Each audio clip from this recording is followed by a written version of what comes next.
guys, how's it going? So today's video is going to be a little bit different. We are in our kitchen, we're inside, which we're going to be filming a lot more in here now that we are getting further into fall and it's starting to get cold out. So it's a little bit echoey. I have focused 0% of my energy on the inside of our new house. We moved in May, and so I haven't done anything, no rugs, curtains, paint, pretty much nothing inside until we have snow. So I'm spending every last minute outside that I can. The second thing is that we are going to do a long video. A lot of you have been requesting long videos, so be careful what you wish for. We're gonna try to do as few cuts as possible. So you might recognize this arrangement. I put this together months ago, and it's been kind of neglected. So what I'm gonna do today is just take it apart, show you how I do that, talk a little bit about the plants, and then I'm gonna repot them. So typically I take pretty good care of my arrangements and I groom them as I go, but we've been so busy and gone, and I mean, that's not a great excuse, but about midway through the summer, I noticed it was starting to look a little like meh. And then I let it go because I get a lot of pictures from you guys and a lot of questions about what to do with succulent planters once they get to a point where they really need some attention. So I thought, you know what, I'll let this get to a point where it needs to be worked on and then we'll do it together. So what I'm gonna do is pop all the plants out first. That's the first thing I do. Take everything out. I'm gonna groom it as I go.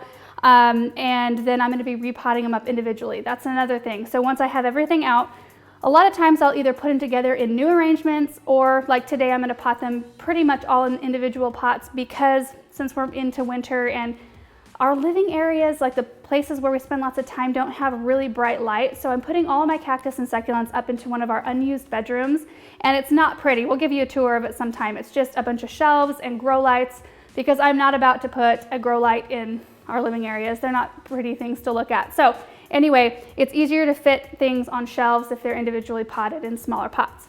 So I'm gonna start on this side of the arrangement and just start popping stuff out. So this one right here is like it looks like a black Prince Echeverry. I don't know, you guys tell me in the comment section. I've also, it could be is it a Black Knight? I don't know, but it's putting on a bloom stalk. It's really pretty. But see how it's starting to, like, it seems like it maybe got a little bit wet, like too wet on that side. So I'm just gonna pop off a bunch of these leaves right here. I'm gonna leave as much of the root system on all of these as I can.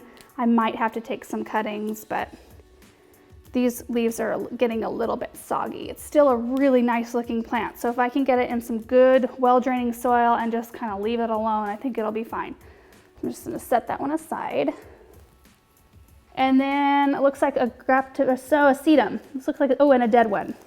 So see, this happens.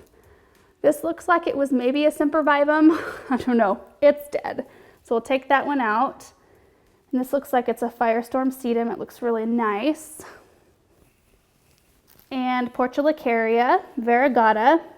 This is a variegated elephant bush. These are awesome. I love to use these in arrangements just because they give you that pop of white, and they have the really pretty pink stems, and they also, cobweb or something, they also add some height, which is really important in arrangements.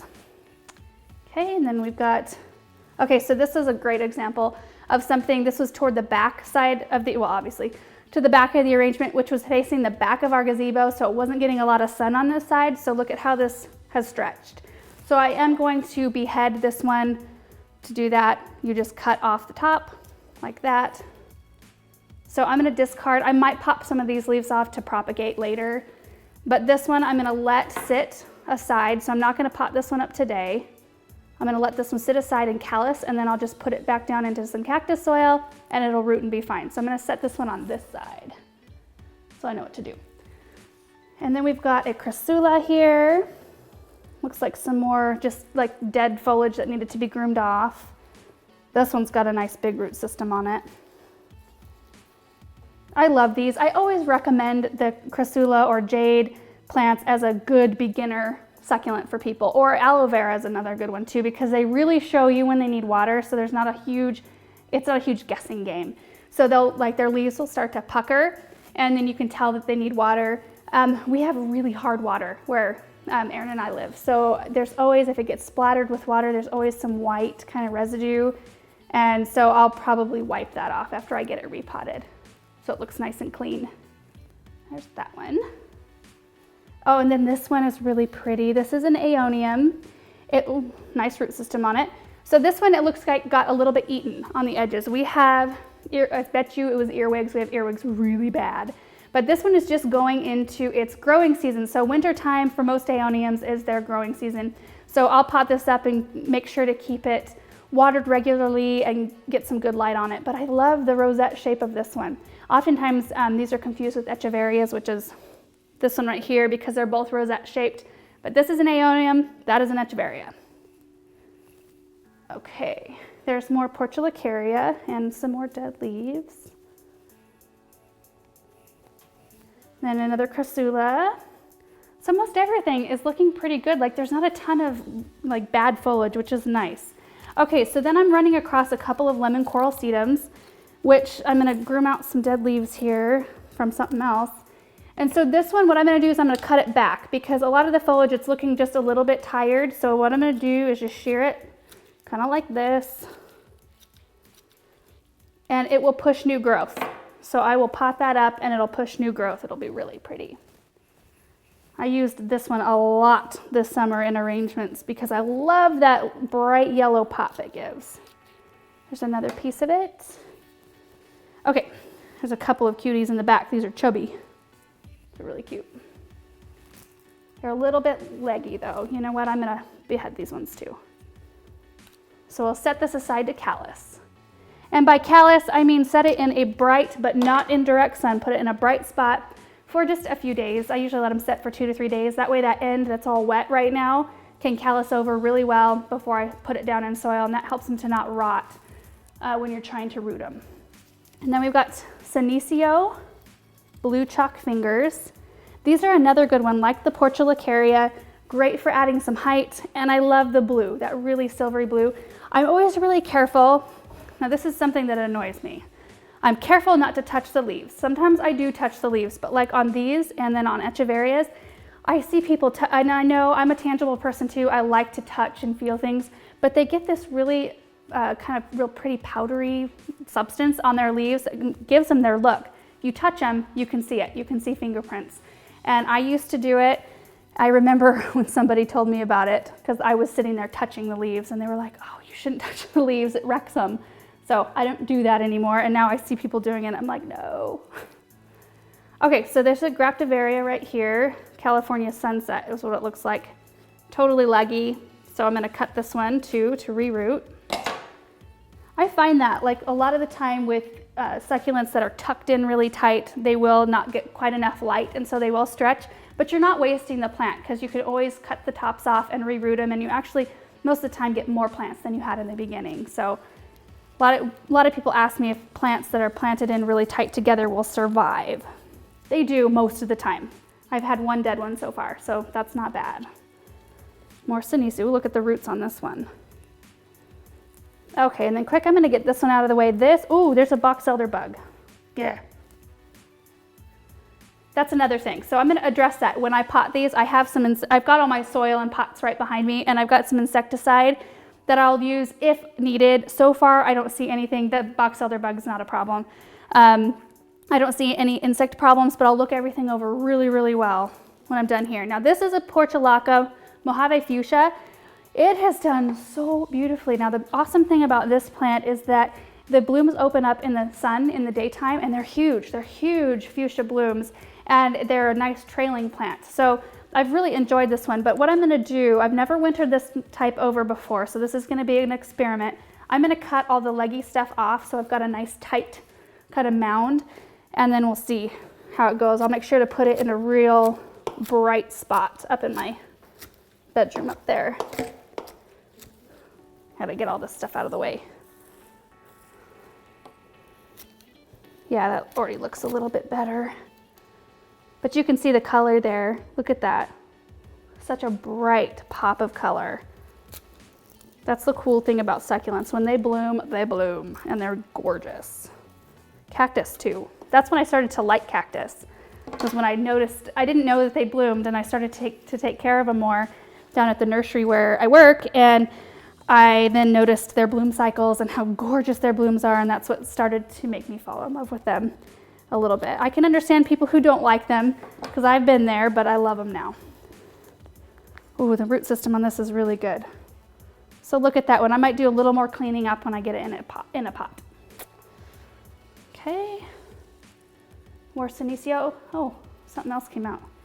This looks like an aloe of some variety.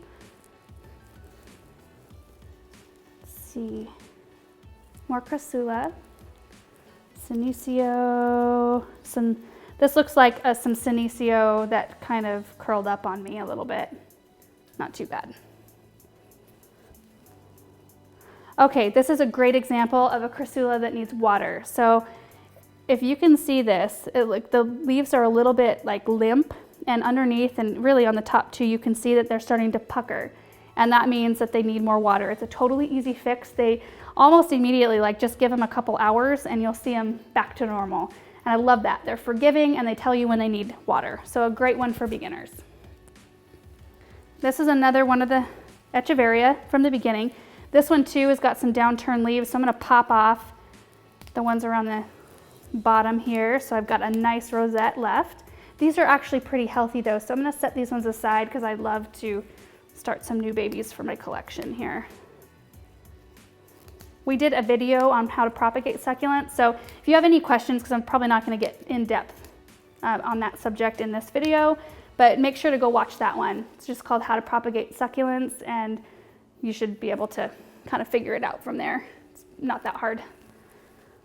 Okay, here's another aloe. This one is not looking the best, but it's still got some roots. It looks like it was kind of popped up out of the soil, so probably needs more water.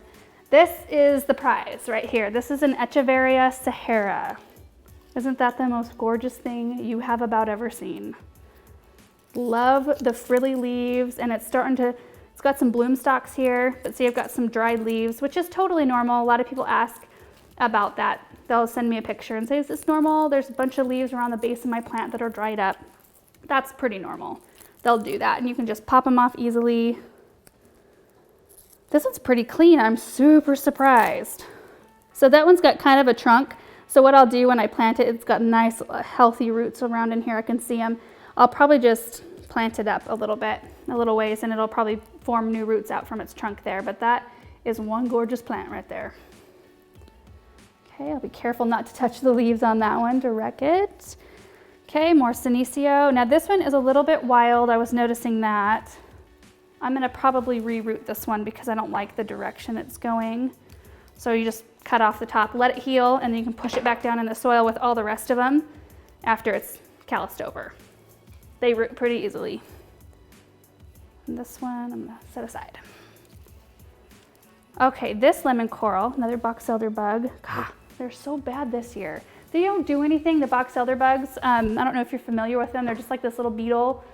They eat the seeds off of our elm trees. They don't harm plants at all, which is nice, but they're such a nuisance. They're everywhere. Okay, another lemon coral sedum. So I'm gonna cut this one back as well. Have a fresh start. Okay, I'll set that right up there with the others. More Crassula. Crassula, I probably say that wrong, I have no idea. Okay, now this is the most messy looking plant. I've got a little clump of sempervivums over here. Look at this. Jeez. That's been bugging me. I've been noticing that, and I've been really wanting to groom it, but I had to wait for this video. So what I do, so see there's the kind of the mother plant there, and then there's babies. So I'm just gonna pop that off. Pop all of them off and separate them. I'm gonna clean all of these leaves out from underneath, and then we'll just reroot them.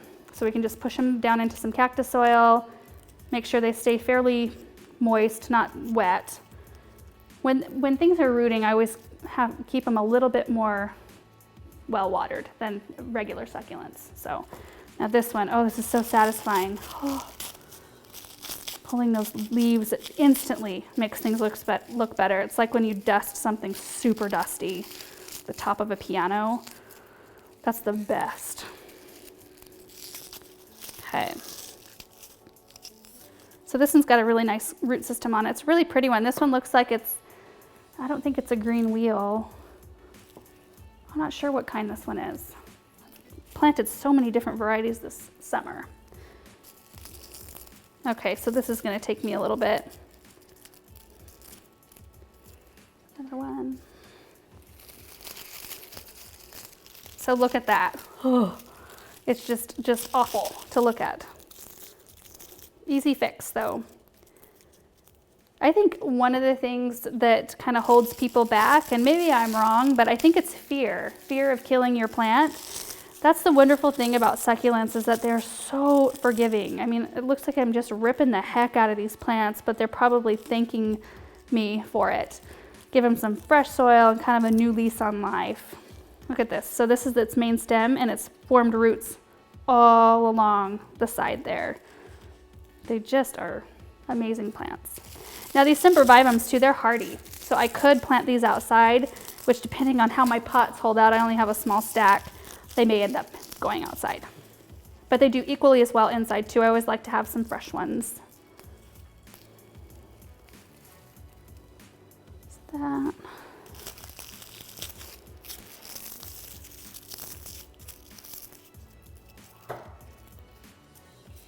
Go. We're also planning on doing very soon a grow light video. So I want to show you kind of my setup. Like I said, it is so not pretty. It's kind of a cobbled together kind of wreck of everything that I have. Right now I've got some grow lights coming, some more intense systems because I just need it now. But up to this point, I've been able to get away with, I've got, I think, 3 2-foot systems. So there's just one single grow light bulb in a 2-foot ballast. I think that's what they're called.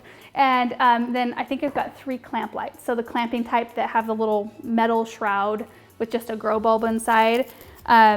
It's barely gotten me through winters in the last 2, this one looks bad, I'm gonna toss this one. It's barely gotten me through the winters the last 2 years, but I need to up my game, and I thought I would show you some of the things that I'm doing, some of the systems, because there's some really good ones out there. And I mean, honestly, you don't have to spend a ton, because you can fashion quite a bit on your own. But sometimes it's nice just to have them done for you. So, okay, so those are the sempervivums. 1 plant left, and this is a sedum. Right here, this one's really pretty. Look at it, bloomed earlier, so sweet. I love this little one. So I'm just gonna clean it up a little bit. I don't think I'm gonna cut this guy back. And then the clean out is officially done. Okay. It's pretty good. There we go. So that is all the plants out of this big long planter. I want to do something different, I think, in this one. So I'm going to move this aside and gather up all my stuff. So I'm going to kind of push my plants forward a bit and get all of my supplies up here.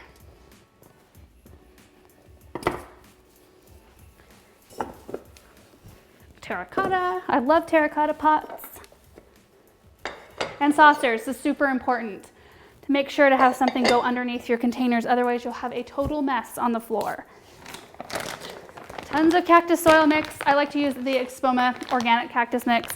Not because it's organic necessarily, because honestly I'm not eating these things, so it doesn't really make that much difference to me that it's organic. I just like the mix. I like how it feels. I like how quickly it drains, and my plants seem to be really happy in it. And I've tried lots of different types of soils. So far, this is my favorite. So I think that this will do it. A few back. Well, you know what? Maybe I'll just have a couple up here at a time. Okay, and then I have an insect control just in case. I don't think I'm gonna have to use it, but if you guys saw our bringing in houseplants video, really important to really look your plants over. Make sure you're not dealing with any aphids or spider mites or anything like that, because you do not want to have that problem inside, especially if you have other plants that you're kind of introducing all of these to. So it doesn't look like I'm going to have to use this, but I'm going to have it on hand just in case I notice anything.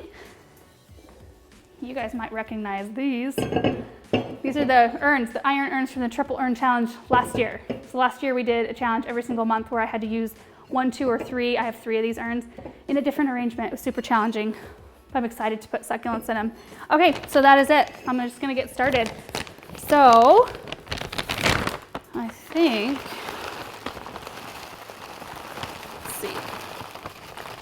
I think I want my big echeveria maybe. I'm not worried about these looking super fancy pants, to be honest, in the end, since they're just going up to really not be seen by a whole lot of people. I don't know. Yeah, I think that'll be pretty.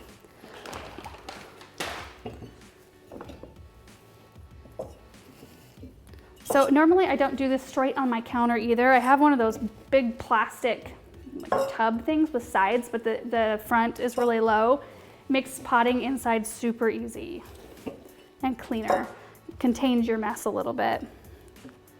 So I'm kind of taking off some of the soil off the sides, which is completely fine to do. You can make it fit. They tend to like to be a little bit pot bound, so it will do perfect in this pot right here. If I can get it in there far enough.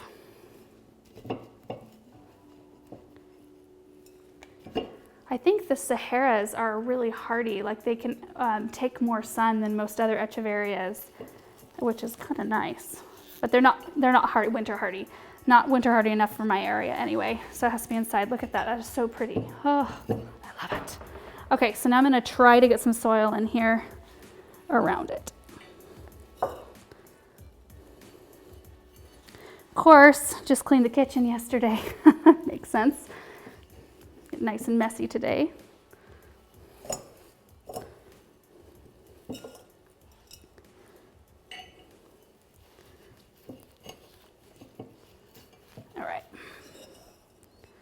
Pretty good. And sometimes I top dress the soil and sometimes I don't. Now, since I'm just kind of harboring these over till next spring or until I need them in another project, I probably won't waste any soil top dressed on them. If I use a top dress, it's usually like a preserved sheet moss. I like super moss brown preserved sheet moss, or I'll use little stones or something like that. But in this case, it's kind of nice to see the soil so I can see what it looks like, see if it's needing to be, if they're needing to be watered or not. It's a lot easier that way. So, okay, so that one's done. Looks pretty. All right. Next urn. Okay, I'll decide what to do. I don't know if I can fit all my crassulas in here. Let's see.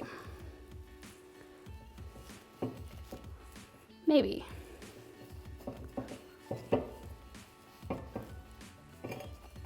These are so pretty.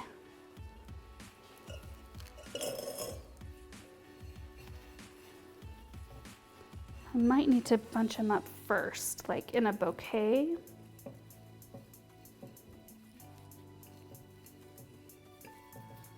Yeah. Look at that. It's so, so pretty.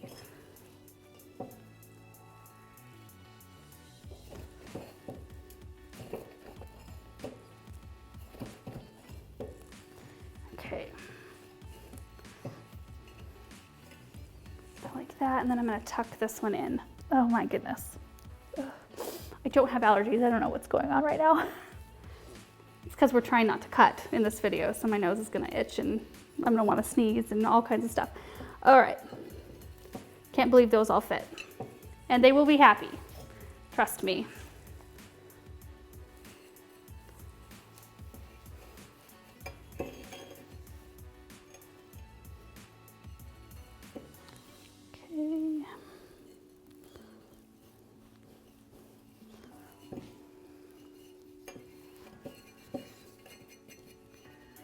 When I'm all done, I'll probably put these all in the sink and kind of, well, I'll give them a good first time watering after they've been potted, and I'll rinse off the containers and everything before I take them upstairs.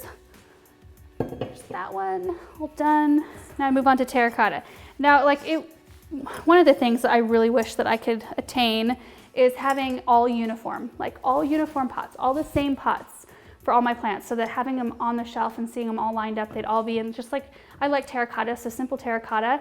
And I try, but my stash, my plant stash, morphs so often and so much, like it expands and shrinks so much that I have a really hard time keeping up with it. So I end up kind of having a menagerie of different stuff. Plastic too, which I hate. I hate having my plants in plastic pots. But sometimes it's just, they move so fast that it's not worth doing all the work to get them all moved into a new pot. Okay, so I'm gonna do the Senecio in this container here, if I can fit them all. So see, I've got a few little leaves to groom up. Not too bad though. Okay, there's that. And I bury them usually just a tiny bit deeper than they need to go. You want to make sure to leave a good, a good lip so that you can water them without water running out.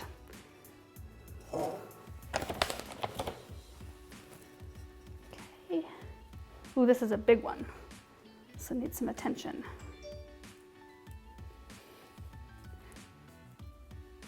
Erin, was that your phone? I forget to turn it off. Yep. Okay, whoa. Like wrangling, plant wrangling. Should be a new sport.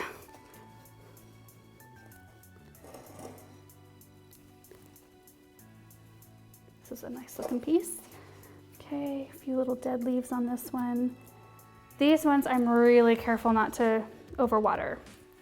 They tend to rot easier for me, and maybe it's just me. I don't know. If you guys take care of it, let me know what you do. But I keep a really close eye on the water for these guys in particular. It seems like the sedums, like the lemon coral and even the sempervivums, can stand a little bit more water than the rest of my plants. It all depends too on the type of container you've got them in. A lot of times I like to plant succulents in like small shallow bowls and dishes like that, and so they need watered more often than they will like in pots like this. And you can see like I'm trying to hold them from underneath their leaves so I don't mess up all the nice blue powder that they've got going on. Okay, almost there.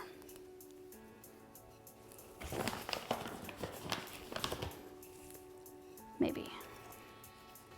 Okay, so I think the camera just stopped automatically because this is taking me too long. So I don't think it missed but just a couple of seconds. So I was just saying that when I get these in the sink to clean off the pots and water them in, I'll probably manipulate the plants a little bit more. It'll be easier to, when the soil is wet, to manipulate the plants. So that is the plan. So that one is pretty much done.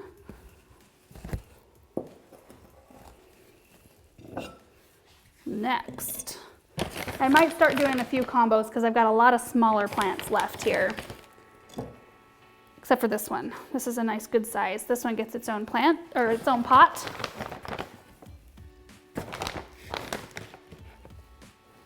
We've got to get upstairs and do a tour soon of this room because I've got quite a bit right now. Like I think my collection's on the larger side at the moment, which is not a bad thing. It's kind of fun. The thing about it though is that in the winter time it seems like, and maybe it's my grow light situation, maybe once I get more grow lights up there it'll be different, but I have problems with them turning just kind of a paler color and not being colored up as well as they are during the summer when they're getting more sun and getting kind of more of their natural, what they like. Okay, so there's that one. This one's kind of one-sided though. I'm gonna do some more pruning. It'll correct a little bit once it's been in here for a little bit. Because it was hanging out of that one side of the container, so of course it's gonna be a little bit more weird shaped. We'll fix that though.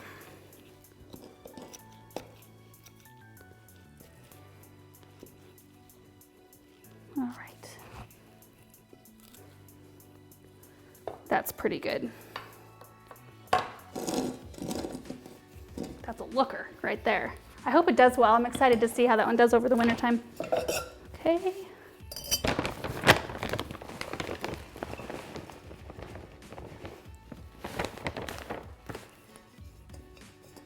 Okay, so I'm gonna do the Portulacaria. I'm gonna do this in a combo. It's not gonna be like a pretty combo, but I'm just getting them in here so that they have somewhere to grow and root a little bit, and I'll be pulling them apart probably within no time to use in other arrangements. So I'm gonna do this one, my nose, like this. You know what, I have had too, a lot of people in the last couple of days, in fact, tell me that it's really hard for them to work with these without popping leaves off. So what I do is I try to gently ease them out of the pots from underneath. So I'll grab on from underneath and then kind of squeeze the pot off. So when it's in its plastic nursery pot, so I'll squeeze it off. And then I try to do everything from underneath by just grabbing its root ball or its, you know, trunk or whatever it has, so I'm not having to directly touch the leaves. And it seems to work out pretty good. I mean, it doesn't mean I don't ever break a leaf off, because I do, it happens, because they are kind of fragile.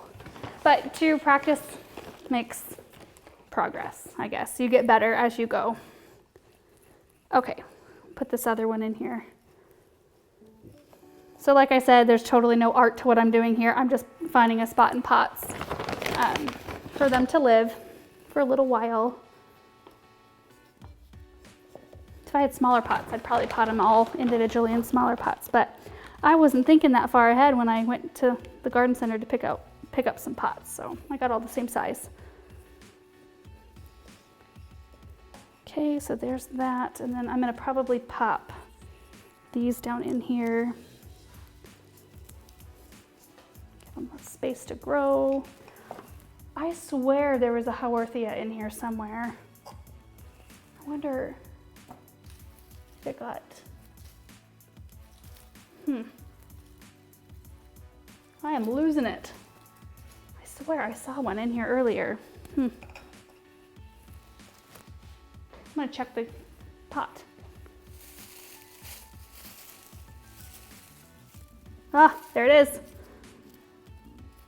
My stomach's growling. Found it.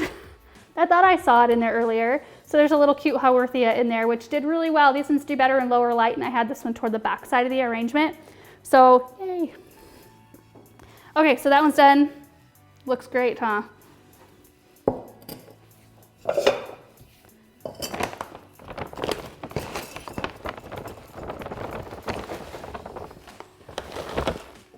Okay, so Aeonium is gonna go in this one.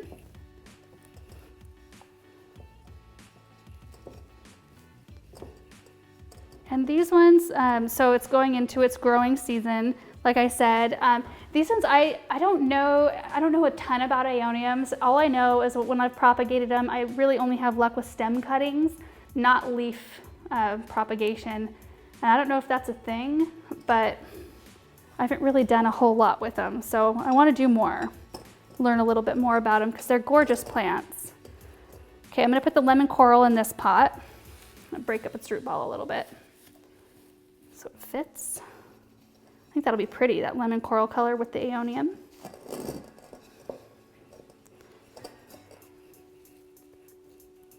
Another piece. Then probably the sedum. Oh yeah, that's looking good.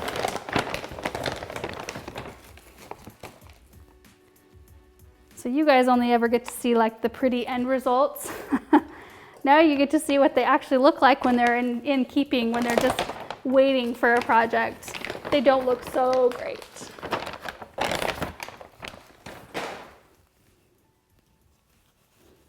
Another bag of soil.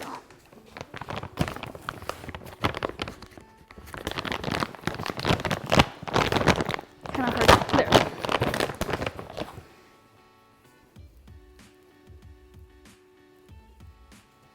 There we go.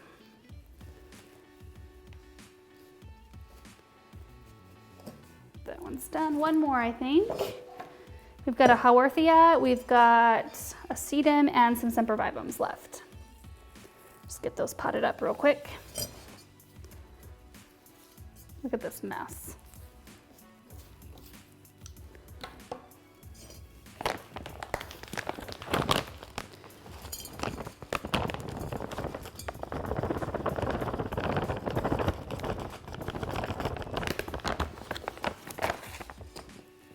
Okay, so sedum's gonna go in on the front on this one. Isn't that cute? That'd be really pretty in like one of those head planters. Really sweet, little sedum. Okay, and then I'm gonna put the Haworthia in this one. It's just right to the side there, give it a little space. And then I'm just gonna plug these in, just around.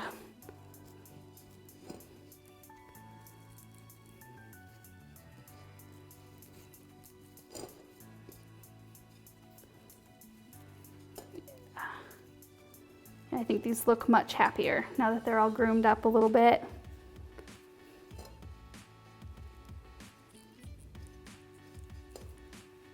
A few more.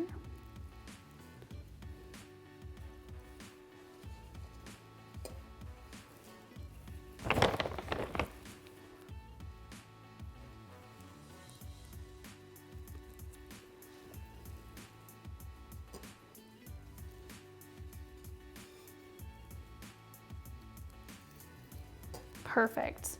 So that's the goal, is really just to get these plants separated, and even though they're not going into a pretty arrangement, they're all being put somewhere where they have a little bit of room around them to grow a little bit, and they'll just be happy. They'll have some light, they'll all get watered appropriately, and then when I'm ready to use them in something pretty, I can take them apart. So I'm just gonna clean this up really quickly, and then I'll line them all up so you can see what it all looks like.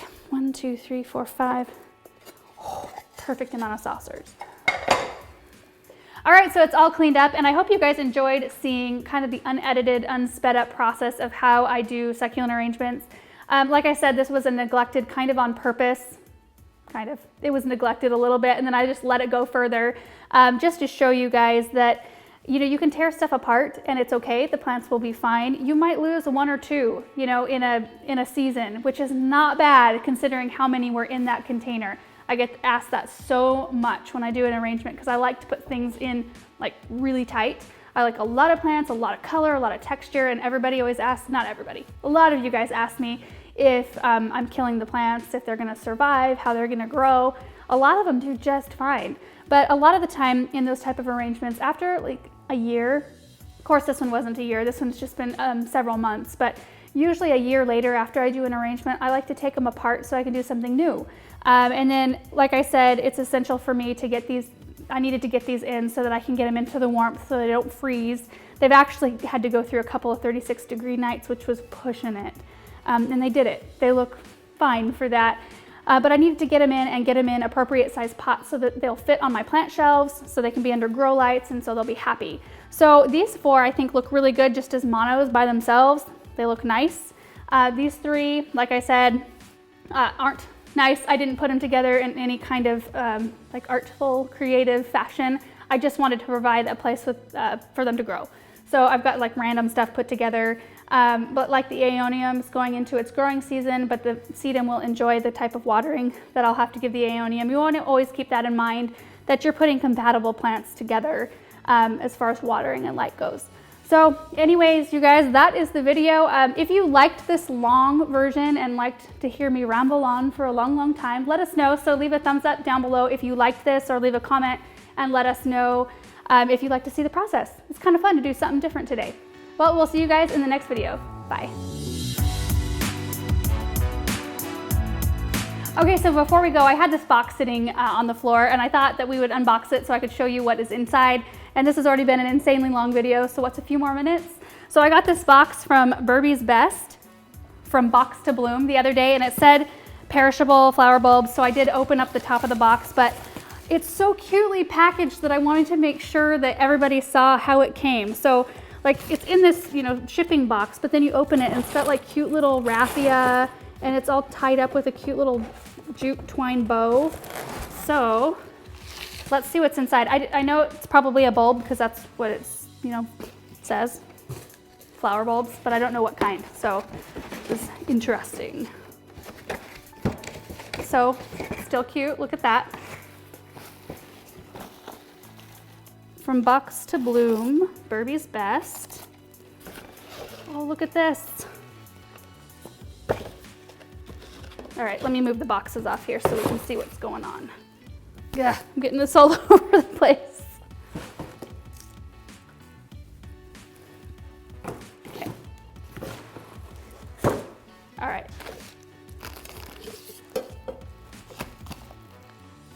Looks like it's an amaryllis. Yep. So it tells me to remove the plastic wrap from the inside pot. I love this like bark. It's like a birchwood covered tin pot. I think I need some scissors or my teeth. Okay.